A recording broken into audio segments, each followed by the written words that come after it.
Right then, guys, we are back at it again, and we are going to move on to the first Kingdom Hearts game. Yeah, we're finally at the first game. Yeah, I think this is the one that most people would have started on. It's the one that came to the PlayStation console, so yeah, it was the console that most people had. Yeah, Bit of a dick move to drop you in it without all the other stuff. Yeah. But, you know... They've pulled a Star Wars with that. Whatever, just go off. I think the guy who made Kingdom Hearts, I can remember him saying he was a really big Star Wars fan in an interview. This is it. Because they cast Mark Hamill as Ericus. And I think he saw how George Lucas did the whole thing with the prequels. And he was like, I'm gonna do this. I can do that just as well, if not better. And then it turns out that he just confused No, you can't. Right then. But he tried. This is where it's going to get, like... The actual plot is emerging right now. Yeah. It's going to start to make a little bit of sense, hopefully. Maybe some Hopefully sense. we're doing this some justice. I think we are. Our mum said that we did a good job. Okay, so 9 years after Birth by Sleep, Sora is living on the Destiny Islands with Riku and Kairi, who randomly just one day washed up on the shore. I mean... Standard. Yeah. So, because Kairi randomly washed up on the shore from another world, Sora and Riku already know there's other worlds. Mm-hmm. Because obviously she's a child and she's got friends, so she told them. Breaking the law there, Kairi. Not on my Disgusting. So Mickey Mouse gonna come. Not Kairi. I would pay to see that. So, Sora and Riku are like, I want to go to another world. This isn't fair. So they build this raft. And it's really annoying. You have to go and get all the little materials. You have to find all the little fish in the water. Nah.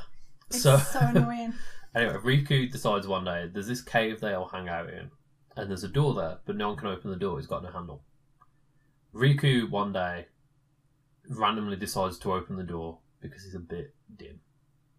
So to do that, he taps into the power of darkness without knowing it. And this causes a giant heartless army to invade the island. Good going, Riku. Some people just can't keep the shit in check. Sora wakes up when his mum calls him for dinner. It's the only time you ever see Sora's mum in the story. Sora's mum is the worst mum ever because she calls him for dinner and then she never... Like 3 years pass and she's made no effort to find her to check child. on him to see if he wants dinner. There's a safeguarding issue. Yeah. So Sora jumps out the window and runs out to find Riku and Kairi because, you don't really care about his mom dying. He's got big shoes that help him. He's got really big feet. He can run He'll fast. they'll soften the blow. He can jump in in this way. So he runs out to find Riku and Kairi, finds Riku and reaches out to grab him, but ends up touching his heart instead. Very emotional. But this kind of shows Riku's Keyblade that he got from Terra that Sora's heart is stronger because Riku's just fell to darkness. So the Keyblade's like, nah, I'm out. See you later, Riku, and chooses Sora instead. So Sora technically wasn't supposed to wield a Keyblade. No. So they tell you the whole game that you're special, and then you find out that you're not. You ain't special, bitch, me too.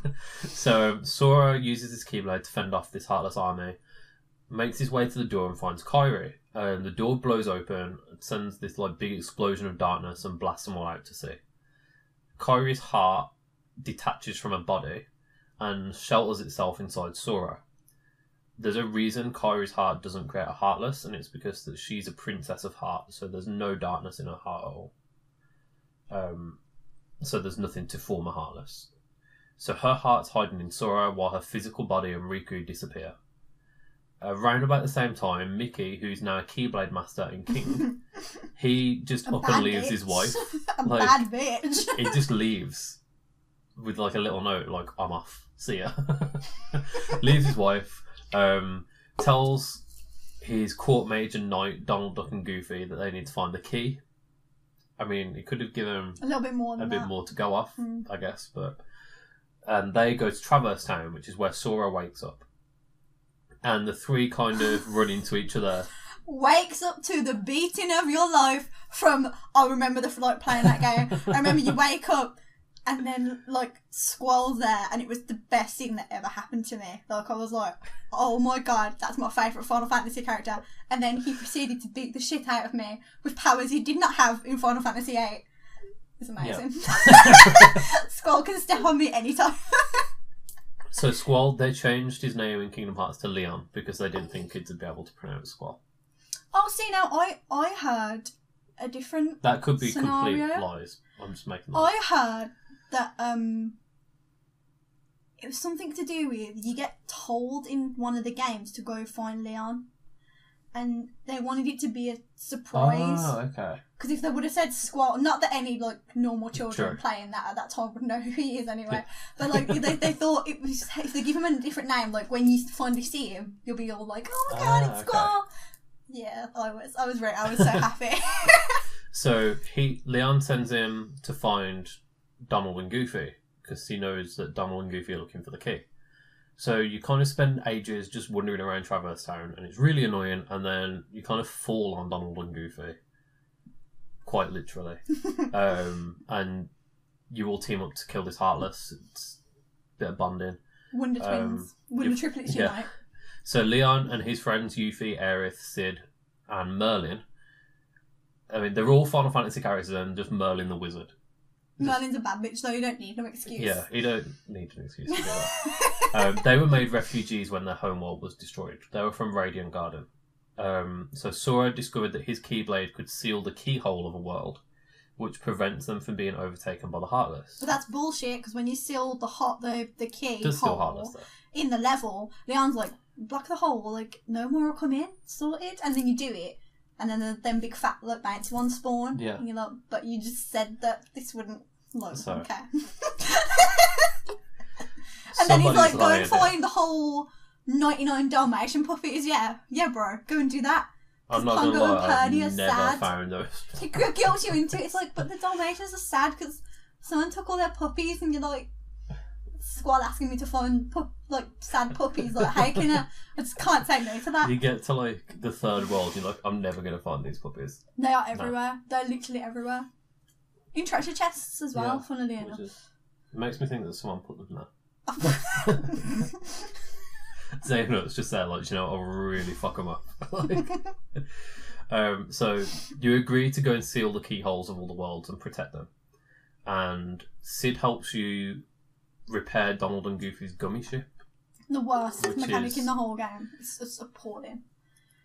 It's bad, but you think that to have some kind of Space Raiders rip-off, I guess. The like actual going from the world to world isn't the problem. It's when when you're supposed to like upgrade your gummy ship and stuff, and nobody knew how it worked. I've never done that. No, either. It's just too complicated. Just forget. No, I did once. I put a turret on it.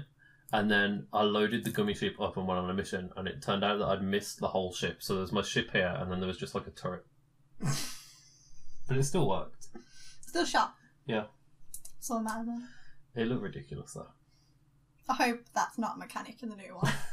I hope it's not. I hope we just like... And then in 2, they just gave you blueprints. It's like, you can just use this one if you want. Please. I'm like, thank you. Thanks. So they all set out.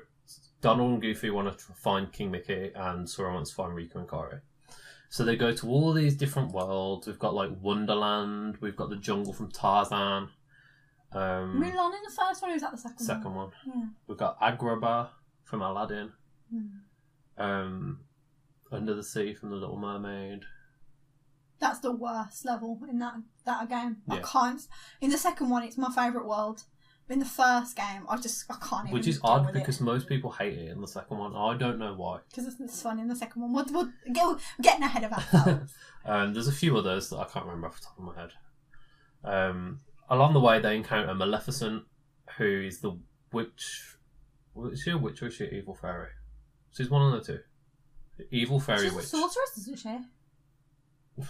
No, everyone knows she's who a bad Maleficent bitch. is. That's Yeah, who she is a bad bitch. So she reveals that she's looking for the 7 princesses of heart, who are Cinderella, Snow White, Jasmine, Belle, Aurora, Alice from Alice in Wonderland. We have spent many hours debating why she's a They princess. had Ariel in the game. Yeah. Like, what? And Kairi. No. So she wants to collect these 7 princesses to unlock this keyhole at the end of the world. that leads to an artificial Kingdom Hearts which has been built by Xehanort's Heartless. See how it's all coming together now? Okay. So the 7 princesses contain the power of the 7 fragments of light which broke off the original Keyblade. Sora discovers that Riku's joined Maleficent because she promised to help him rescue Kairi, when really she was just trying to get him to tap more into the darkness and kind of become her apprentice almost. Riku finds Kairi, but her heart's still missing from her body because it's in Sora. So she's just kind of like in a coma. There's a lot of comas. Look, I was just going to say that. Like Sora gets to Hollow Bastion and fights Riku, because Hollow Bastion has now become Maleficent's fortress. Sora wins and Riku leaves with Xehanort's Heartless. Sora then fights Maleficent, which was one of my favourite boss fights in that game. Maleficent's boss battles are like the hardest battles in the game. And then I saw her in the new trailer for the 3rd one, and I was like, I can't do this again, bro. So after defeating Maleficent, you fight Riku again. Riku reveals that he's actually been possessed by Xehanort's Heartless, which is an important fact for later. And he was actually possessed. I think keeping up with all these Xehanort Heartless guys. He was possessed when he opened the door. Yeah, it has to be, because why would all of a sudden he just decide to open it? I know, and if he wasn't, something couldn't happen later. Yeah. So Xehanort's Heartless / Riku explains that Kairi is a princess of heart and informs Sora that Kairi's heart is inside him. A lot of things are inside Sora in this series. Kind of inappropriate, isn't it? Sora defeats Xehanort's Heartless, but he can't seal the keyhole because Kairi's heart's still inside him. So he uses Xehanort's Heartless's Keyblade to unlock his heart, which releases it with Kairi's, but because there's a little bit of darkness in Sora's heart, that turns him into a Heartless. And then you have to run away, essentially. Yeah. It's really annoying because you can't fight, and I was expecting... I was expecting some like really cool like Heartless battle mechanic, but no, it was like, run bitch, run. Kairi's heart returns to her body, and then she uses her power as a Princess of Heart to hug Sora until he's human again. Yeah. That is it. That's what happens at the spoiler alert. That's the game. Then that's the end of the game. Xehanort's Heartless retreats to the end of the world, which is like, it's like a big collection of fragments of the worlds the Heartless have destroyed. It's like a Tron-esque Tower Blacky. Is it that one? No, that's the one from 2. It's like it's purple and there's just like little bits of landscape. Oh, I know what you mean. Yeah, and you have to go across, and you have to fight that thing from Fantasia. The scary thing. Yeah, I know what you mean. And it's got that like epic, like classical music as the boss battle. So you kill that who's there for no apparent reason. Yeah, just pretty much. To get those extra like Fantasia references. And then you defeat Xehanort's Heartless again in a 3-stage boss battle, which there are a lot of in this series. Oh my god! Yes, like you know that meme when it's like when you defeat a boss, and it comes back to life in a different form, and it's like he turns into this like giant like creature thing. You have to like kill all the little turrets around it, and then you have to go up and kill it. It's a lot of work. But Sora does it, and but Xehanort's Heartless manages to open the door to his artificial Kingdom Hearts, and is very quickly incinerated because it's made out of pure light, and he's a creature of darkness. So that went well for him. Sora then looks in the door and sees the realm of darkness, which is weird. And he sees King Mickey and Riku on the other side of the door. How Riku got into the realm of darkness from being possessed, I will not pretend to understand. A big swarm of Heartless rise and attempt to attack Riku. And then this is where part of the 2.8 HD collection comes in. Because there's a game that is essentially a gameplay demo for Kingdom Hearts 3. But with a story that's different. Yeah, Birth by Sleep, a fragmentary passage. So in this game you play as Aqua. And she is like trapped in the realm of darkness. So you walk around, she's like, what is Cinderella's castle doing in the realm of darkness? The time in the realm of darkness is all messed up, isn't it? It's not. Does it have no time? Or does he just... It doesn't flow in the same way, I don't No. think. So she's like, why is Cinderella's castle here? This should be in the realm of light. What's going on? Then all the Heartless appear. Then King Mickey appears. And she's like, okay. So she gets to where Mickey and Riku are trying to close the door at the end of Kingdom Hearts. And she sees this giant swarm of Heartless, like, going for Riku. So she sacrifices herself to let them shut the door and escape. So Sora seals the door with Mickey and Riku on the other side pushing it, with the promise from King Mickey that there will always be a door to light and they'll get back. So the doors are sealed at the end of Kingdom Hearts, all the little broken worlds kind of reappear, and Kairi gets pulled back to the Destiny Arc. You think you've got this happy ending, and then Sora's like about to hug Kairi and she gets dragged away. And she goes back home. She goes back home, to be fair. She does go back home, but it's like Sora literally did all this for Kairi. Yeah. And you're like, oh, they're together now. And it's like, no. Nah, you thought. Yeah. So Sora, Donald and Goofy set off to find, not Kairi this time, but the door to light to help find King Mickey and Riku. Back in the realm of darkness, Aqua's just like, if anyone else shows up, I guess I'll give them a hand. She's just Red Skull in Infinity War. Yeah. She's just like, I'll just stay here. Just chilling. Just chilling. Just chilling. Spoiler alert. So that's Kingdom Hearts in a nutshell. If you like that video and want to see more like it, then click this playlist button here. If you happen to want to subscribe to us and check out all our content, then click this amazing sexy button right here. Look how enticing it is. You know you want to click it. And if you're already subscribed to us, well then you are already an awesome human being.